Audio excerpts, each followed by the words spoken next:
Teďka několik bodů k tomu, podle čeho poznám, že na mě nebo na mé rodině, mých nejbližších, leží nějaká kletba. Ten seznam, který tady budu říkat, sestavil jeden pastor a kazatel, jmenoval se Derek Prince. A už je po smrti, byl to muž velikého zvěstování evangelia.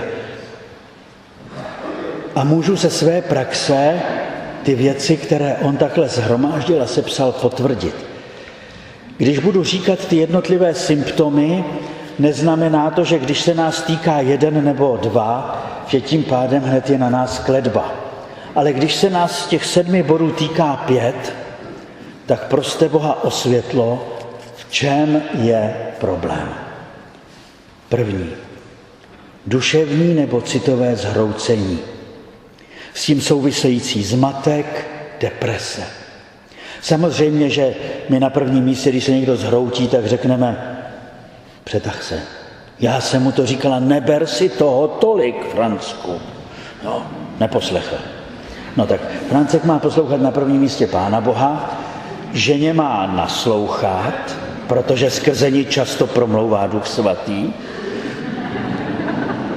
A může se skutečně stát, že je tak závislý na své práci anebo úspěchu v práci, že se zhroutí. Nicméně jsou duševní, především teda nemyslím fyzická, duševní a citová zhroucení, která jsou zaviněná kletbou. Opakované nebo chronické nemoci, nebo podivné nemoci.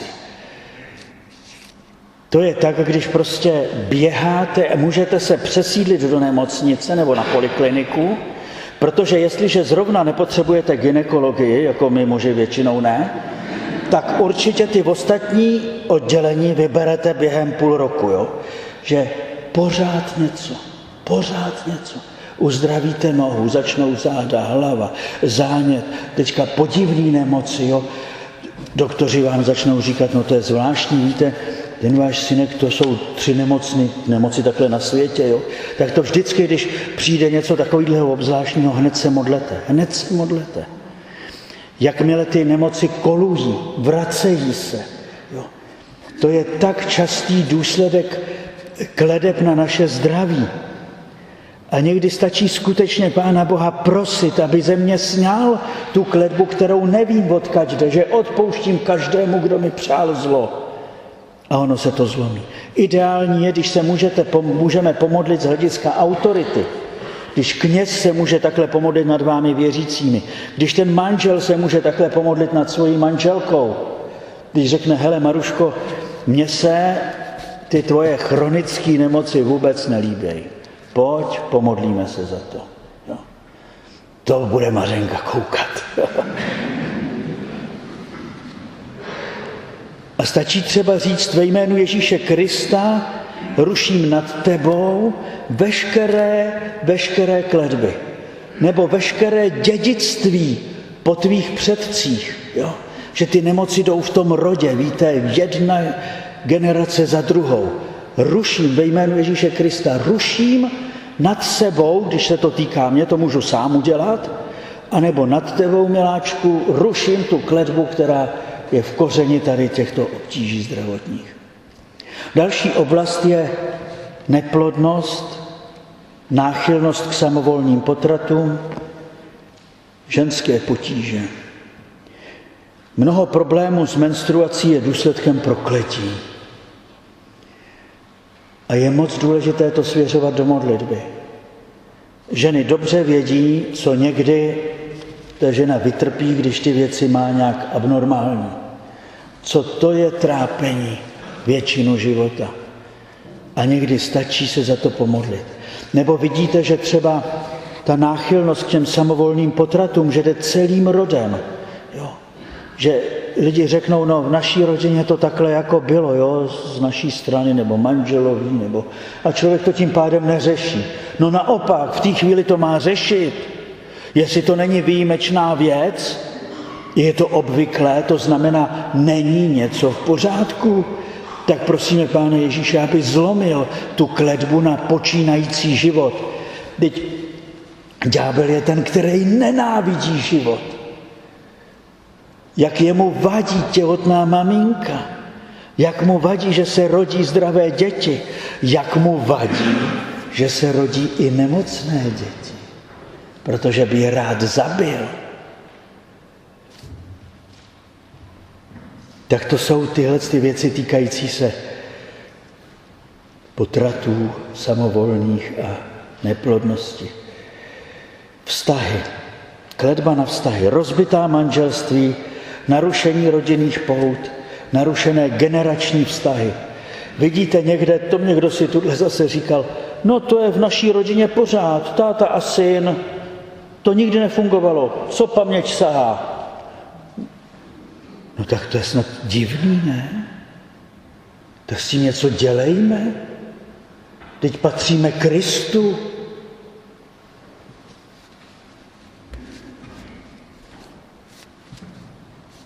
Démoni rozdělení, že jo? V těch vztazích. Nelásky, neúcty, neodpuštění.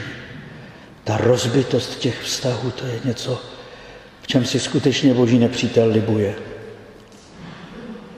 Trvalý nedostatek finančních prostředků. I tam, kde proto rozumově není vážný důvod. To znamená neustále ekonomické problémy.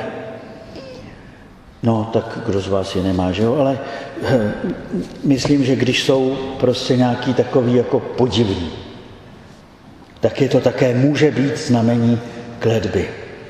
Časté nehody, nešťastné události, poruchy, jo, to se pořád něco děje. Jen opravíte ledničku, rozbije se auto. Do toho prostě dalšího něco pořád. Jo.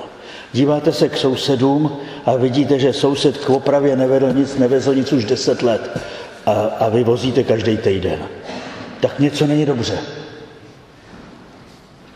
Samozřejmě je důležité v takových chvílích třeba, když se to týká našeho domu, podivně prostě se věci dějí, požehnat ten dům, vykropit, pozvat kněze. Teď máme prostředky, kterými se bráníme tomu zlu.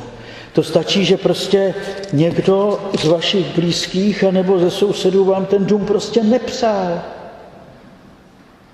A proklel to, když jste to stavěli. A potom velmi vážný znak série předčasných úmrtí, sebevražd, nevysvětlitelných úmrtí, vražd v rodině. To je vážná věc.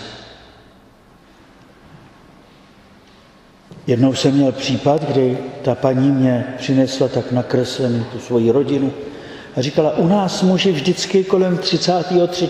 roku umírají na rakovinu srdce. Jestli vám to nikdy nepřišlo divný?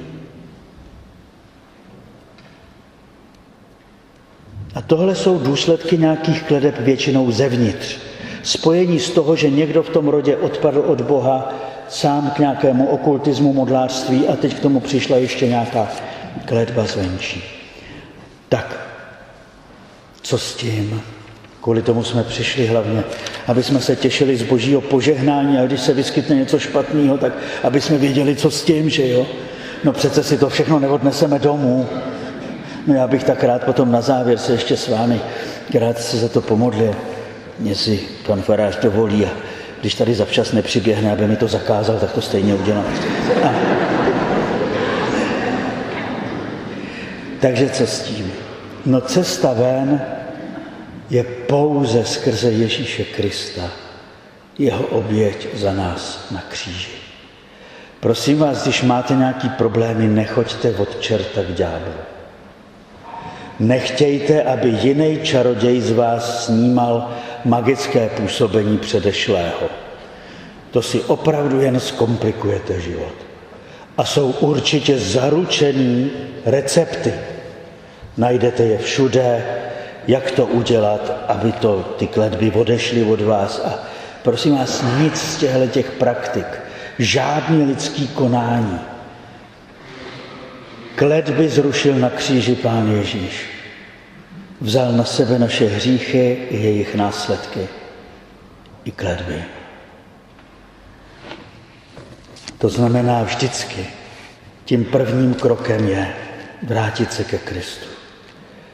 Vyznat víru v Ježíše Krista a v účinnost jeho oběti za nás. Ono to není vůbec samozřejmé. Kdy jste naposled sami za sebe řekli, Pane Ježíši, děkuju ti, že jsi za mě zemřel. Dávám ti všechno, celý svůj život, všechna svá trápení. Přikryj mě a moji rodinu mocí své drahé krve a zlom veškerého zla nad námi. Zlom tu moc. Vždyť ty to můžeš udělat. Pokud jsme se sami dopustili některých věcí, o kterých jsme mluvili, je třeba dělat pokání. Prosit za odpuštění a odpuštění přijmout. Pokání to znamená, že se opravdu odvrátím od toho, co jsem dělal špatně. Když jsem se provinil nějakými věcmi v oblasti okultismu, magie, věštění a všech možných těch věcí, které jsme tady náznakově říkali, a dostanu světlo, že tudy cesta nevede, tak jdu, vyházím všechny knihy, které jsou o tom doma u nás v knihovně, pak všechny okultní předměty vyhodím z domu, nejlépe do nějaký řeky, ať se to nikdy k nikomu nedostane. Zbavím se všech předmětů, skrze které to zlo může na mě, na moji rodinu působit a dám do pořádku svůj život s Bohem. Což znamená samozřejmě také zpověď, vyznání, odpuštění. Řekli jsme si, že jsou situace, kdy vidím, že někdo v mé rodině nebo z mých blízkých, anebo zvlášť z těch, které mi Bůh svěřil, ty věci dělá špatně, nebo dělal špatně a není pokání schopen. Víte, ono dospělému člověku říct, hele, běž ke zpovědi, to je sice hezký, no a když to budete říkat 3krát denně, tak to asi ničemu neprospěje. Ale vy můžete prosit za odpuštění, tak jak jsme říkali, zástupně. Vyznávat svoje hříchy a zástupně hříchy těch, které milujeme.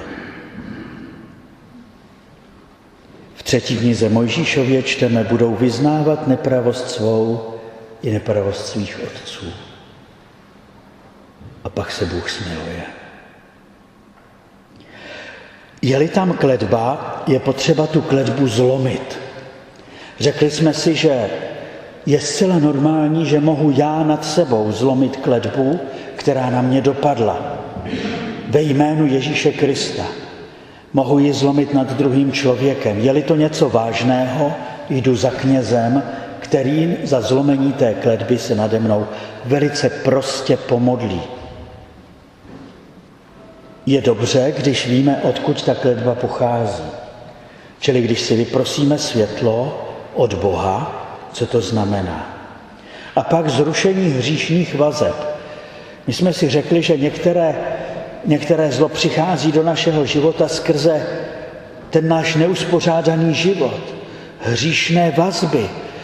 A tam je potřeba ty vazby zrušit. Když je to v oblasti právě nějakého nevázaného nebo zvráceného sexuálního života. Zrušit ty vazby. Ale někdy můžou být vazby takové, jako bych řekl, závislé, neočištěné. Víte, kolik lidí je na sobě tak podivně závislých, že si toho člověka zvolí jako modlu. Jo. To je potřeba přerušit, my jsme povoláni ke svobodě. Kolikrát jeden z partnerů neopustí někoho ze svých rodičů, třeba manžel neopustí svou maminku, žena neví furt, jako jestli teda je ještě furt maminče, nebo už je její, svatba už proběhla před 20 lety a pořád to není jasný. To samozřejmě nikomu nepřinese požehnání. A jestli máte svoje děti v dospělé, které se žení a vdávají, musíte je propustit. požehnat jim, na nich nechat, jak se budou chtět s vámi stýkat a vídat. A snažit se o to, aby k vám přijížděli rádi, aby vám rádi svěřovali děti, že jo, abyste ty vztahy udrželi pěkné, vy je musíte pustit. Děti nejsou majetek rodičů. Děti jsou nezasloužený dar Boží, který je konkrétním rodičům na určitý čas svěřen.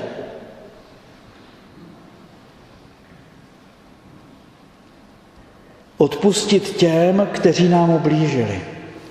To je důležitý krok, někdy velmi nesnadný. Zvlášť, když jde o ublížení ze strany hodně blízkých lidí. Když nás to ublížení emočně zranilo. Víte, říct mladé ženě, kterou její otec v dětství anebo dospívání x let zneužíval, říct, musíš tatínečkovi odpustit. To je strašně jednoduchý. Ale provést toho člověka k tomu, aby dokázal odpustit a mohl odpustit, to je dlouhý proces. Odpustit je nutné, ale odpouštění to je božská činnost. Na to my sami nemáme. To musí Bůh dát k tomu milost. Ale když dojde k nějakému takovému obrovskému zranění a kletbám skrze nějaký takovýhle zvrácený vztah nebo praktiky, my musíme provést toho člověka nejprve procesem uzdravení, smíření s tím, co se stalo, přijetí vlastního života. To není vůbec jednoduché. Vyjádření těch emocí, které jsou někde hluboko potlačené. Těch traumat, které ten člověk prožil, co ovlivnilo jeho život. Ten člověk má právo se tím prodrat k té situaci, kdy řekne, pokud ne do očí tomu člověku, té matce nebo otci, řekne, zkazil jsi mi život. Aby dostal ze sebe tu nahromaděnou nenávist, která v té chvíli není hříchem. Jestli člověk projeví nějakým způsobem nahromaděnou, potlačenou agresi, to přece není hřích. Ten člověk nechce nenávidět. On jenom potřebuje uvolnit to nitro, aby se mohl rozplakat a odpustit. Proto jsou v takových těžkých chvílích potřeba třeba i pomoci odborníků, psychologů, rozumíte, terapeutů. To není jednoduchá věc, takže zase, když víme, že je nutné odpustit, tak hlavně to raďme sobě. A s tou radou druhému, že má odpustit, buďme opatrní. On to většinou ví. A je lépe mu spíš pomoci, mu naslouchat, přijímat ho, aby on dokázal jednou také z milosti Boží odpustit. Někdy je potřeba modlitba za osvobození. Modlit se za osvobození můžeme všichni. Samozřejmě, že když je to vážnější věc, tak kněz. Když je to potom otázka nějakých těžkých duchovních pout, nějaké svázanosti, posedlosti, tak v každé diecézi by měl být jmenován nějaký exorcista. A pak důležité rozhodnutí. Naslouchat Bohu a poslouchat ho. To znamená zříci se své vole, nechci žít svůj život podle sebe a podle svých představ. Natož podle představ svých rodičů nebo manželů nebo kohokoliv. Tam všude nasloucháme. Ale povinnost je žít podle Boha, ne podle lidí, ani podle sebe. Ale s tím souvisí rozhodnutí učit se rozumět Božímu hlasu. To znamená najít si čas na modlitbu, na písmo svaté, učit se rozumět slovu Božímu, klást si denně tu otázku, co po mně Pán chce. Víte, jak se chcete dozvědět, co Bůh chce, když jste mu tu otázku ještě nikdy nepoložili? Jo? To je dost těžký. To se nedozvíte ani od partnera. Co se týká toho vztahu k sobě, tam je nesmírně důležité přijetí sebe sama. Takového, jaký jsem. Ono se to řekne, ne? Přijmi se. Jak to mám udělat? No, za prvé, když se naučíme žít v blízkosti Boha, budeme to zakoušet, protože Bůh nás přijímá a nesoudí. A je z nás nadšený, je šťastný z nás, když přijdeme k němu, že si na něj uděláme čas, že mu nasloucháme, že mu řekneme všechno, co prožíváme. Náš Bůh je šťastný z člověka takového, jaký je, bez ohledu na to, jak se mu v životě daří nebo nedaří. Čili je potřeba se naučit odezírat svoji hodnotu od Boha. Pochopitelně nám velice pomůže, když máme vedle sebe člověka, který nás vždycky bezpodmínečně přijme a má nás rád. A jestli jste měli někoho takhle mezi svými rodiči, prarodiči, partnery, děkujte Pánu Bohu za takový vztah. Že před někým můžete být takový, jací jste. Protože to vám uschopní stát pevně. S tím vědomím milovanosti, jsem milované dítě Boží. To mi dává základ, na kterém můžu stát, abych se nebál těch věcí, které přináší život. A když se člověk má rád, tak ledacos v životě také pak změní to, co třeba ještě dobré úplně není. Jak kdo si řekl, chceš-li se změnit, aby ses měl rád, pravděpodobně se ti to nepodaří.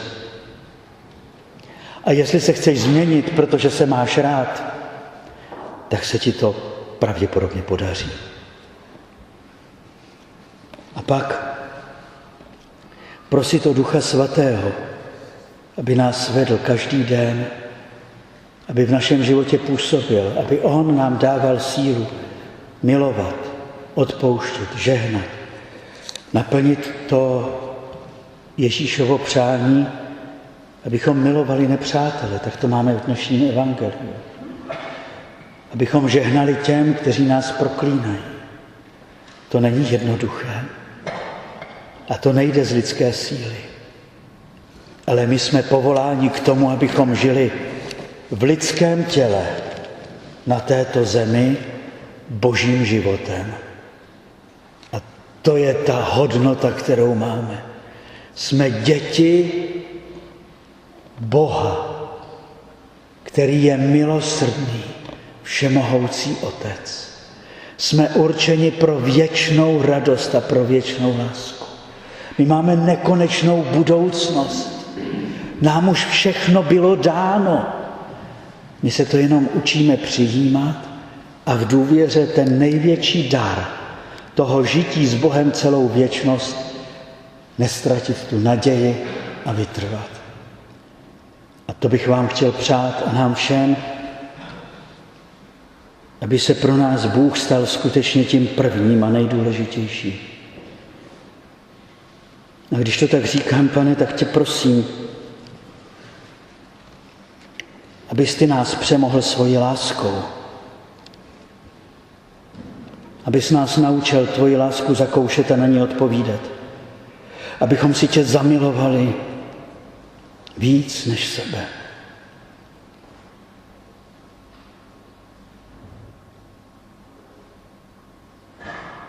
Děkujeme ti za všechno, co jsi pro nás vykonal. Znovu se svěřujeme pod moc tvé lásky, tvé drahé krve. Skrýváme sebe i své drahé do tvého srdce, kde je ten nejbezpečnější úkryt před vším zlém. Odevzdáváme se ti a děkujeme. Amen.